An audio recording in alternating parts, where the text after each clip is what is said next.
Hello, today I'm in MINI Countryman. In this video I'll show you how to use cruise control.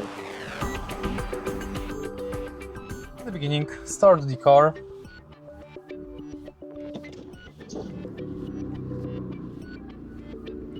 Put the car in the drive and now accelerate to desired speed. Then press cruise control button. You can see that cruise control is enabled by icon right here. Press 0 button to start cruise control. To increase cruise control speed, press plus button. To decrease it, press minus button. To pause it, press reset button. To start it from first set speed, press plus button. To start it from current speed, press minus button. To disable cruise control, press cruise control button again. And that's basically it.